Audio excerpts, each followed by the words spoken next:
Welcome back. The New York Times wants gay people to get back in line, stop wandering into of individuality, and get back cohesively like a Cracker Jack box display of identity politics. Here's the headline, as you can see: Donald Trump's big gay government. It highlights gay conservatives in Trump's circle, a crew the Times refers to as the A guys. This includes Treasury Secretary Scott Bessent, pollster Tony Fabrizio, advisor Rick Grenell, Undersecretary Jacob Hellberg, and others who, quote, make up the tribe. The Times describes them as, quote, overwhelmingly white and tend to have a certain kind of look: close-cropped haircuts, window pane suits, golf shorts. They're not the type to be telling anyone their pronouns or using the word queer. And they aren't the least bit offended that the leader of their party continues to stoke moral panic about transgender people. They're gay, but they're still Republicans. So, if someone is gay, they can't be a Republican? This is the type of identity politics, and it sounds familiar. You got more questions, but I tell you, if you have a problem figuring out whether you're for me or Trump, then you ain't black. Join me now is political influencer Link Lauren. Link, this is just, this is shocking from the New York Times. You know, these Republicans, they're gay, but they're not gay, seems to be the implication by the Times.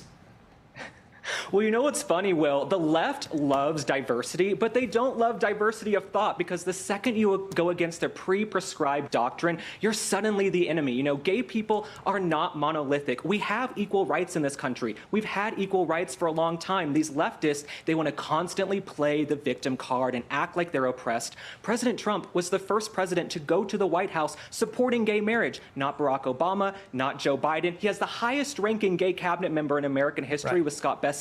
Not because he's gay, because he's excellent.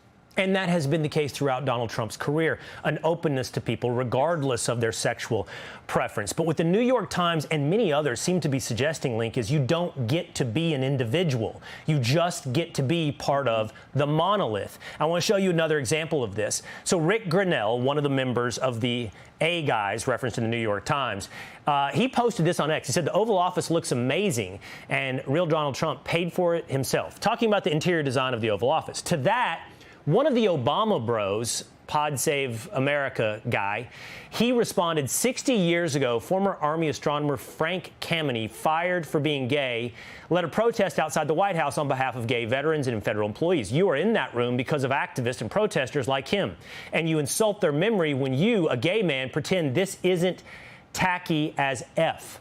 Marsha threw a brick through the window. Tell the truth. So what I take away from that is not only do you have to get Cracker Jack box politics, Link, but you got to have the same aesthetic as well. You got to have the same taste in interior design.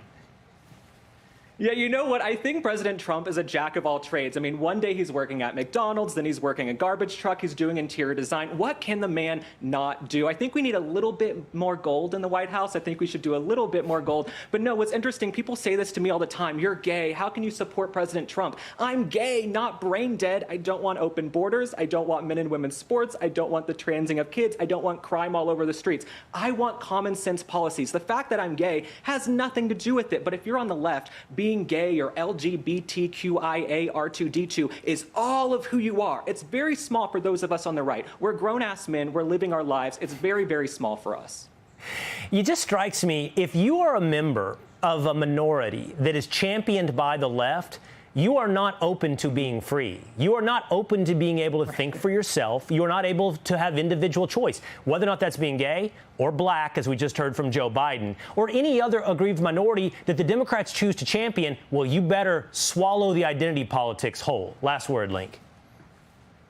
No, absolutely. But I think what really bothers the left is that folks on the right are having fun. The economy is good. The border's secure. We're having a good time. We're doing the YMCA with the village people. The folks on the left are miserable. They're shrill. They're at home watching MSDNC, or excuse me, MS Now. And Will, the last thing I'll say is you're pretty popular with the gays right now. You've been shirtless on TV a lot recently. Maybe it's time to put the shirt back on.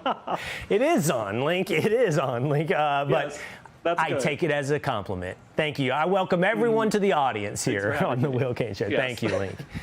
And we appreciate you as well for hanging out with us today. Hey, it's Will Cain. Click here to subscribe to the Fox News channel on YouTube. It's the best way to get our latest interviews and highlights. And click to subscribe to the Will Cain podcast for full episodes right now.